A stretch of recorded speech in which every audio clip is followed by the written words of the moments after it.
Hello students, चलिए आज की क्लास में अपना काम शुरू करते हैं। तो हम जब अब ग्रेविटेशन का जो हिस्सा कर रहे हैं, इसमें हम एक शब्द को बार बार यूज कर रहे हैं और वो शब्द है डेंसिटी। ये डेंसिटी होता क्या है, क्यों हम ये शब्द को यूज करते हैं? डेंसिटी जो होता है, इसे हम जब एक्सप्लेन करते हैं इन टर्म्स ऑफ अपना फिजिक्स, तो डेंसिटी हमारा होता है मास अपॉन वॉल्यूम। मतलब किसी ऑब्जेक्ट की अगर आपको डेंसिटी निकालनी है तो आप उस ऑब्जेक्ट के मास को उसके वॉल्यूम से डिवाइड कर दें तो आपकी डेंसिटी आ जाएगी। तो उस ऑब्जेक्ट का मास हमने किया था अपने, उसमें क्या होता है मास, जिसके अंदर ग्रेविटी नहीं होती, डिवाइडेड बाय वॉल्यूम। वॉल्यूम क्या होता है, जो कि उसकी कैपेसिटी है, और मॉस उसके अंदर कितना अमाउंट ऑफ हमारा मटेरियल है। इन दोनों को जब हम फ्रैक्शनल फॉर्म में लिख देते हैं तो हमारी डेंसिटी आ जाती है। जो हमारी डेंसिटी है, इसकी एसआई यूनिट जो होती है वो किलोग्राम मीटर पर किलोग्राम पर क्यूबिक हमारी मीटर होती है। और अगर इसकी आप छोटी यूनिट करें तो किलोग्राम पर क्यूबिक सेंटीमीटर होती है हमारी डेंसिटी की एसआई यूनिट। ठीक है, तो डेंसिटी मतलब कि उस ऑब्जेक्ट की कितनी कैपेसिटी है कि किसी चीज में वो डूब जाएगा, सिंक करेगा या फ्लोट करेगा। अब एक्चुअल जो कॉन्सेप्ट आता है हमारा फिजिक्स में, वो आता है रिलेटिव डेंसिटी। रिलेटिव डेंसिटी जो होती है कि दो ऑब्जेक्ट की डेंसिटी, मान लीजिए वो दो ऑब्जेक्ट मेरे कौन से हो गए, मान लीजिए मैंने रिलेटिव डेंसिटी मेजर करनी चाहिए पानी की और ऑर्गेनिक सॉल्यूशन की, ठीक है, या फिर पानी की नॉर्मल पानी जो मेरा न्यूट्रल सॉल्यूशन है जिसका पीएच स्केल 7 है, या मेरा सॉल्ट वाटर है, ठीक है, या हमारा मरकरी का सॉल्यूशन है, या हमारा वाटर है। मतलब जब हम दो या दो से ज्यादा लिक्विड की डेंसिटी को कंसिडर करेंगे, क्योंकि दो कनेक्ट हो गए ना, हमारे दो ऑब्जेक्ट हो गए, दो लिक्विड हो गए, तो उसे हम शब्द बोलेंगे रिलेटिव डेंसिटी। तो जो ये हमारी रिलेटिव डेंसिटी होती है, ये क्या होती है, डेंसिटी ऑफ सब्सटेंस। अब हम इसको कैसे निकालते हैं रिलेटिव डेंसिटी को?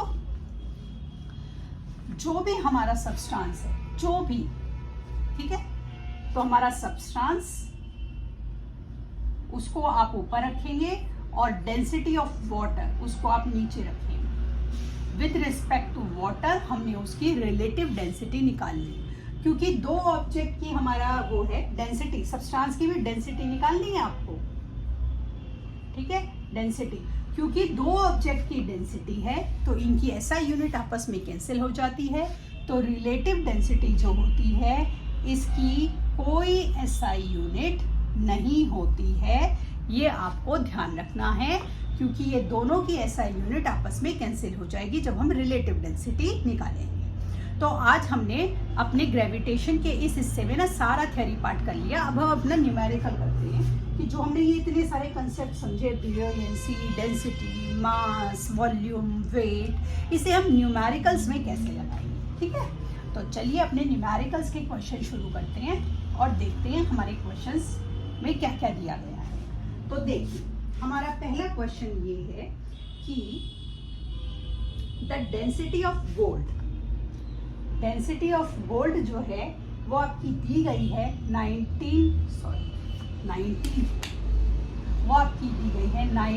ग्राम पर क्यूबिक मीटर, नहीं पर क्यूबिक सेंटीमीटर, ठीक है। और वॉल्यूम जो दिया गया है आपको, वो दिया गया है, फाइंड द वॉल्यूम आपको निकालना है, और आपको the density of gold, find the volume of mass हमें दिया गया है 95 ग्राम। मैं क्वेश्चन को दोबारा पढ़ रही हूँ ताकि आपको समझ आए। The density of gold is 19 ग्राम पर centimetre cubic, find the volume of 95 gram of gold. आपको वॉल्यूम निकालना है। तो हमारा फॉर्मूला क्या था वॉल्यूम का हमारा? तो वॉल्यूम हमारा क्या होता है? वॉल्यूम हमारा होता है मास डिवाइडेड बाय डेंसिटी, ठीक है। मास कितना है आपका 95, डेंसिटी है हमारी 90, तो 95 और 19 को हमने फ्रैक्शन में रखा, ये कट गया 5 क्या हमें निकालना है वॉल्यूम, 5 सेंटीमीटर क्यूबिक। तो देखिए ग्राम को ग्राम की यूनिट से काट दिया, क्या बचा सेंटीमीटर क्यूबिक, तो वो सेंटीमीटर क्यूबिक मैंने यहाँ लगा दिया। इस तरीके से हम SI जो अपने पीछे SI यूनिट लगाते हैं वो लगाना बहुत ज़रूरी है फिजिक्स में, तभी हमें पता लगता है कि वो डेंसिटी है, वॉल्यूम है कि मास है। तो इस तरह से हमने इसका वॉल्यूम निकाल लिया, ठीक है। आइए अगला क्वेश्चन देखते हैं। अगले क्वेश्चन में हमें क्या दिया गया है, अगले क्वेश्चन में हमें दिया गया है what is the mass of, आपको वॉल्यूम दिया गया है 5 मीटर क्यूबिक, मास आपको निकालना है, डेंसिटी आपको दी गई है 3000 किलोग्राम पर मीटर क्यूबिक, आपको मास निकालना है। तो हमारा मास का फॉर्मूला क्या होगा, वॉल्यूम इनटू डेंसिटी, ठीक है ना। तो मेरा वॉल्यूम इनटू डेंसिटी, वॉल्यूम है 5 और डेंसिटी है 3000, तो मास कितना हो गया 15000, क्या लेंगे वजन किलोग्राम, 50000 किलोग्राम। इस तरीके से हमने इसमें मास को निकाल दिया। तो चलिए अगला क्वेश्चन करते हैं। अगले क्वेश्चन में क्या दिया गया है देखें। अगला क्वेश्चन है what is the density of a substance of mass, mass आपको दिया गया है 100 ग्राम, डेंसिटी आपको निकालनी है और वॉल्यूम आपको दिया गया है 10 सेंटीमीटर क्यूबिक। आपको डेंसिटी निकालनी है, डेंसिटी का फॉर्मूला है मास अपॉन वॉल्यूम, 100/10, तो कितना आ गया 10 ग्राम पर सेंटीमीटर क्यूबिक।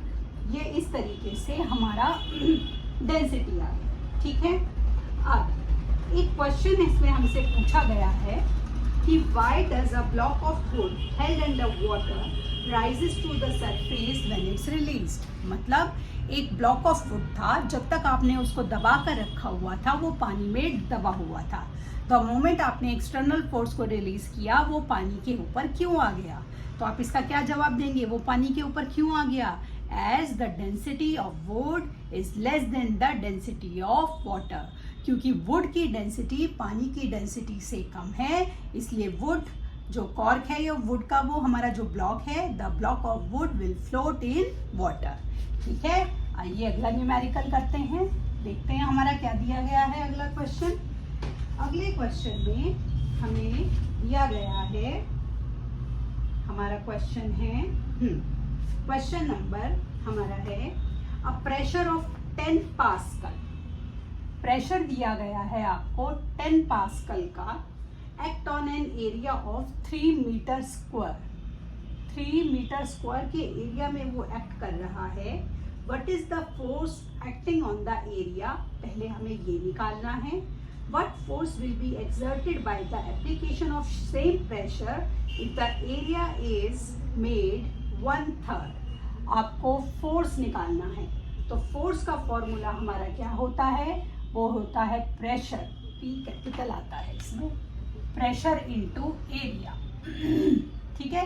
प्रेशर है मेरा 10 और एरिया है 3, तो फोर्स कितना हो गया मेरा 30 न्यूटन। अब उन्होंने हमसे बोला कि अगर एरिया को 1/3 कर दिया जाए, मान लीजिए एरिया को 1/3 कर दिया, तो अब एरिया क्या हो गया मेरा 1 मीटर स्क्वायर, क्योंकि 1/3 कर दिया तो अब मेरी फोर्स क्या हो जाएगी, प्रेशर तो सेम है 10 × 1 10 न्यूटन, ठीक। इस तरीके से हम अपने प्रेशर के न्यूमेरिकल्स करते हैं। तो चलिए अगला क्वेश्चन देखते हैं। अगले क्वेश्चन में हमसे क्या पूछा गया है, अगले क्वेश्चन में आपको दिया गया है एक गर्ल है, a girl is wearing a pair of flat shoes, she weighs 550 N, ये फोर्स हो गई आपकी, ठीक है, न्यूटन है तो फोर्स हो गई। The area of contact of one shoe with the ground is 160 centimeter square.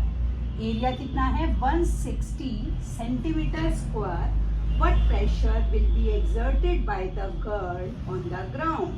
Girl ground पर कितना प्रेशर एक्सर्ट करेगी। तो प्रेशर एक्सर्ट करने से पहले हमें दो केसेस दिए हैं। If she stands on 2 feet, अगर वो दोनों पैरों पर खड़ी है पहला, and if she stands on 1 feet. सबसे पहले जो हमारा प्रेशर का यूनिट है वो मीटर है, तो इसको आप मीटर में कन्वर्ट कर दिए। तो बच्चे जो गलती करते हैं ना, सबसे पहले आपको यहाँ पर वो समझना है। देखिए 1 मीटर में 100 सेंटीमीटर होते हैं, ठीक है। इसको आपको 100 से डिवाइड नहीं करना है, ये सेंटीमीटर स्क्वायर है। 1 मीटर स्क्वायर में 100 इंटू 100 10,000 मीटर स्क्वायर होते, सेंटीमीटर स्क्वायर होते हैं।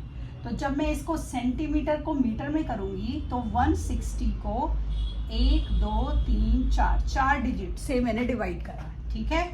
4 डिजिट के बाद 0 आया, 3 है, चौथी लगाइए, और अब ये आपका क्या हो गया, मीटर स्क्वायर। इस तरह से आपको कन्वर्ट करना है। तो अब मैंने इसको क्या लिख दिया, 0.0160 मीटर स्क्वायर। पहले तो हमने यूनिट कन्वर्ट कर लिया। आइए अब अगला क्वेश्चन अपना इसी का पहला पार्ट करते हैं। अगर लड़की जो है वो दोनों पैरों पर खड़ी है तो कितनी प्रेशर लगेगा। प्रेशर का फॉर्मूला क्या है, फोर्स अपॉन एरिया। क्योंकि वो दोनों पैरों पर खड़ी है तो 2 से डिवाइड हो गया। फोर्स कितना था, 550, 0.0160 इंटू 2, ठीक है। इसको अब आप सॉल्व करिए। तो जब आप इसको सॉल्व करेंगे तो ये आ जाएगा 17187 पॉइंट आपका 5.5 न्यूटन पर मीटर स्क्वायर, ठीक। दूसरा, जब गर्ल जो है वो एक पैर पर खड़ी है, जब वो एक पैर पर खड़ी है तो अब एक पैर पर सारा फोर्स आ रहा है, तो अब ये दुगना हो जाएगा। तो इसको 2 से मल्टीप्लाई कर दीजिए तो ये आ जाएगा 34375 न्यूटन पर मीटर स्क्वायर। इस तरीके से हम अपने प्रेशर के न्यूमेरिकल्स करते हैं। आगे के न्यूमेरिकल कल की क्लास में करेंगे। तब तक के लिए शुभ रात्रि।